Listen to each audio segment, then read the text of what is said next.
Welcome back to my YouTube channel. If you guys are new to the channel, be sure to click that subscribe button and turn on post notifications. I would like to give a special thanks to Dade Kia for giving me time with the 2023 Kia Sportage EX Hybrid. If you're in the market for a Kia, you can come check out Dade Kia and ask for Cello. He will get you into a new or pre-owned vehicle. Let's talk about pricing here for the EX Hybrid. Starting price is at $30,990, including destinations. Also with the options, this one's tickets for $35,355. But let's talk about the front styling for this new generation of Sportage. Let's talk about the exterior styling here of the 2023 Kia Sportage EX Hybrid. As you guys can see, my model is painted in this white exterior color. It looks really good with the black and also with the aluminum trim throughout this vehicle. Looking at these taillights here, this is LED daytime running light, which is shaped like a boomerang design to me. The turn signal is going to be an incandescent bulb. You also have automatic low and high beams, which is a LED, also with LED headlights here. This is the lower end model, so it doesn't have the projector, also with the LED turn signal. Of course, it's the lower trim level here, so you guys have to go for the top model if you guys want those nice premium like features. There's also the new Kia logo on top of the hood. It looks really good with the aluminum painted trim here, also with the gloss black grille. And also there's no front parking sensors or LED fog lights. Like I mentioned, you have to go for the top trim if you guys want those nicer premium features. But looking at the side profile here, this has a 108.5 inch wheelbase with an overall length of 183.5. So this vehicle did grow bigger for this current generation. I think Kia scratched the overall length by 7 inches. So this vehicle is no longer small like it was in the previous generation. As you guys can see on the side profile, there's some cladding here because it's an SUV. You get more cladding on the lower part of the door panel. Looking at these wheels here, I'm not a big fan of this rim design here. I would prefer a different setup here for the actual hybrid model. These are a 235/60 Goodyear tire. They're wrapped in this 18-inch rim design. Like I mentioned, I'm not a fan of this EX Hybrid rim design here. I wish Kia would have went with a different rim design. I think they're kind of falling off when it comes to the hybrid, when it comes to actual rim design, because their other models do have a nice funkier design when it comes to the rim finish. There's this LED sight marker here on the mirror cap. The model also has this large panoramic sunroof here, which it kind of extends in the actual cargo area just a little bit with these aerodynamic roof rails. Like I mentioned, they did make this vehicle bigger by additional 7 or so inches. Looking at the rear taillights here, they're going to be an LED combination with an incandescent turn signal, an incandescent brake light, and the taillight looks to be an LED as well. There's the Sportage name, which is spelled out. This also has this new font to the actual spelling. There's a new Kia logo here. This is the only way that you guys are going to tell that this is the hybrid by this HEV badge right here. Other than that, there's no other indication that this is a hybrid, but there is rear parking sensors. There's no visible exhaust trim, and sadly, this is where the brake light lives. I'm sorry, this is where the brake light lives. There's also the backup camera here. Open up the cargo back here. This is a power opening tailgate. Once it opens up, it reveals 39.5 cubic feet of space, so plenty of space in this SUV. There's also a 12-volt here, LED lights back here, just in case you guys are in a dark area. This one is missing the tonneau cover. But you can also fold down the receipts via this handle here. Once it expands, it looks like it has around 80-ish cubic feet of space. So plenty of space in the redesigned Sportage here. There's also a temporary spare tire instead of fix-a-flat kit. But let's hop into the interior. Sitting inside the interior of the Kia Sportage, as you guys can see here, this does offer a nice luxury interior compared to the previous generation. These are two 12.3-inch displays. It does support Apple CarPlay and Android Auto. As you guys can see, instead of that last Kia that I showed you guys, this one has the black interior instead of the red interior. It does look really nice with the black and white exterior. But we're reaching over here to shut the door of the Kia Sportage. To start up the vehicle, the push button start is right here in the center dash. Once you guys do that, the vehicle will start right up. But keep in mind, this is the hybrid, so it just basically roars to life. And also, it is like 100 degrees outside today. Well, it feels like 100 degrees. I have the AC blasting, but looking here at the materials in the actual door panel, it's gonna be a soft touch material here. Also with this very unique looking door handle, just like the air vents, which is very unique. It looks like an airplane wing. There's your dimmer switch here, traction control, also your trunk release button, and also the 12-volt battery reset, electronic parking brake. There's your window controls here. It does have this gloss black finish to it. It is auto up and down only for the driver and passenger, not for the rear windows. This area is gonna be, you can lock the windows just in case your children are trying to throw things out of the window. You can lock it via this control here. This area is gonna be nice and padded. Looking down here is gonna be additional cup holder and storage space. The hood latch is there. This is a manual tilt and telescoping wheel. It does offer a good amount of range and adjustability. Also paddle shifters here, and there's this thick rim here for the steering wheel. Nice high quality leather and stitching there. There's a new Kia logo over here for your driver's assistance. You can customize this 12.3-inch display via this control here. It does show you different things like your driver information, your compass, where the all-wheel drive power is being sent to, and your driver support there. Looking over here is for the voice controls. The dashboard here does have this soft touch ejection molded plastic with this fake stitching here on the dash. The dash is very low compared to the previous generation. Above me, there's these touch sensitive lights here. It does have full LED, so at the cabin, or you can physically press the button there, which is really nice tech. If you guys can see here, going here to this large 12.3-inch display.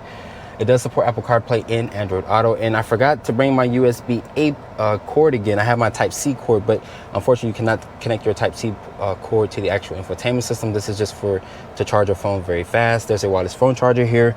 As you guys see, my iPhone 13 Pro Max does fit in a wireless phone charger, and you can close it off if you would like. We'll open it back up. There's a 12 volt there, and like I mentioned, 2 USB ports. This one does come equipped with 3-level heated seats, a heated steering wheel function. It is missing cool seats. Putting the vehicle into reverse, it does show a backup camera, of course. There's trajectory with distance markers, and there's like this top-down 360 view of the Sportage here. This has the markings here for the sensors. But switching over here to very gently, you put it into neutral, you go again to put it in actual drive. Now the vehicle is ready to go. You click P for park. There's parking sensors. You can also access the camera via this button here. There's a hill descent control, auto hold. There's your drive mode selector here, which shows you eco, smart, sport, and snow. So there's different drive modes here in the Sportage because my model does have all-wheel drive, so that's why it has the snow icon there. And you can also lock the center diff, so you can kind of take your vehicle off-roading, but me personally, I wouldn't do it. All Kias with the all-wheel drive system has around 8.3 inches of ground clearance. If you go for the front-wheel drive version, it's going to be 7.1 inches of ground clearance. So Kia did make the all-wheel drive system sit higher compared to the front-wheel drive model. As you guys can see, just like the Kia EV6 that I showed you guys a while back, you can press this little this arrow right here. Now you can mess with your actual navigation systems and whatnot. If you press the fan, you can mess with the actual climate control here to mess with the fan speed and whatnot. There's 2 cup holders here. As you guys see, I have my large Chick-fil-A cup there. It does fit there just fine. This area is going to be nice and padded. Open it up, it does reveal a decent amount of storage in there. The seats, they're really nice seats. I like the head restraints, very futuristic head restraints here. And above me, there's this large panoramic sunroof here. Like I mentioned, the lighting is going to be full LED. Looking at the glove compartment, it does offer a large storage bin in there. You also have more of those unique looking air vents here, which is really nice. It reminds me of an airplane. Unfortunately, guys, I forgot my Type A port, like I mentioned, so I can't show you guys the actual Apple CarPlay, but I can show you guys the actual hybrid page here where it shows you your energy flow meter. I've been averaging 16.6 mpg. I only had the vehicle for about 20 minutes or so, so I can't really do a real world testing with the actual fuel economy. So Kia, if you're watching this video, please send me a hybrid Sportage so I can test for about a week or so, and it will show you your electric motor use. Right now I'm using 0.0 kilowatt hours, so I'm not using too much. And as you guys see, that's the battery pack there. You can also do a split screen if you would like, but you can also take up the whole 12.3-inch display. But overall, the interior of the Sportage is just super impressive compared to the previous generation. Getting into the back seat of the Kia Sportage here, as you guys can see, the door opens at a really good angle so you can access the back seat, especially if you're trying to put your children or a child seat back here. But getting back here, keep in mind, guys, I'm only 5'8", so I'm above average height, I guess. But shutting the door here, the material is going to be a nice soft touch material. There is these Type-C ports in the actual seat backs here, so you can charge your phone up, especially on a long road trip. You can also recline the seat via this handle here. It does have a really good recline function. There's LED lights back here. There's this grab handle, and there's this beautiful large panoramic sunroof here, which kind of extends into the cargo area just a little bit. But as you guys see, there's grocery hangers back here. There's rear air vents. There's 2 map pockets for storage. There's more pocket storage. There's more storage here underneath the air vents here. And Kia says this has 41.3 inches of legroom, so it's matching the same legroom specs that's in the front of the vehicle. The seats back here do feel very plush and very supportive. Putting this armrest down here, it does reveal 2 cup holders. Looking underneath the hood of the Kia Sportage EX Hybrid, this is a 1.6 liter turbocharged direct injection 4-cylinder. A double head over cam. This powertrain combined with the electric motor and also the gas engine, this powertrain makes 227 horsepower and 258 pound-feet of torque. It's paired with a 6-speed automatic transmission. Let's talk about fuel economy. This is why you buy the EX Hybrid or hybrid in general. This powertrain is rated to get 38 in the city, 38 on the highway, and 38 combined. So you get 38 all across the board. And Kia says this can tow 2,000 pounds properly equipped. And with the electric motor sandwiched with this vehicle weighs in around 3,700 pounds. So starting off in the 2023 Kia Sportage EX Hybrid with all-wheel drive. This uses Kia's 1.6 liter turbocharged direct injection 4-cylinder, a double head over cam. This powertrain with the electric motor and gas engine combined makes 227 horsepower and 258 pound-feet of torque. Just driving the vehicle here, it drives freaking smooth. It feels like we're floating on a cloud. Me and my videographer right here.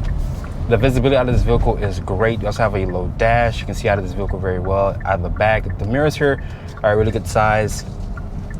This also has blind spot monitoring, lane keep assist, emergency braking, forward collision warning. So all the nice driver's assistant features that you guys are looking for here in a modern day SUV. Kia does give it to you. And there's also adaptive cruise control with the highway stir assist, which is really good. As you guys can see here, I have it in the energy flow page or the hybrid page here, showing you what's being used right now. I'm using the gas engine.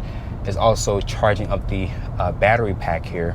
If I floor it here, there's a noticeable lag, but it does feel very smooth. This is also hooked up to a 6-speed automatic transmission. There's no CVT in this vehicle, just a stepped automatic transmission.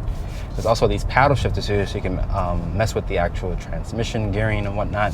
But we'll just use the paddle shifters in a moment. But just driving here, once again, this vehicle drives really good. The seats in here, they're supportive, they're comfortable. They're 3-level heated seats. You can also get cool seats, but you have to go for maybe like another trim level or so to get the cool seats, or option in it, or option in the cool seats. But this vehicle does drive really good. As you guys can hear also, it's super quiet. You can't hear no outside noise. I can just hear a little bit of someone cutting grass, but other than that, you can barely hear anything. With the truck passing by, you barely hear the truck going. But this vehicle does offer nice technology that the previous model was lacking in. Right now I'm using 0.3 kilowatts of the electric motor here and the Sportage Hybrid. Right now we're just sitting at this red light. And we're gonna mess with the drive modes here. Let's put the vehicle into its sport mode here.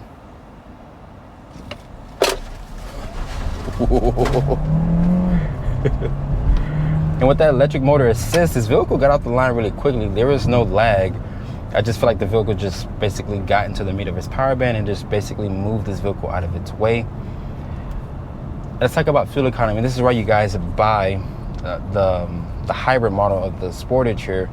Kia says this is rated to get 38 city, 38 highway, and 38 combined. So 38 all across the board, which is great fuel efficiency. It's not best in class.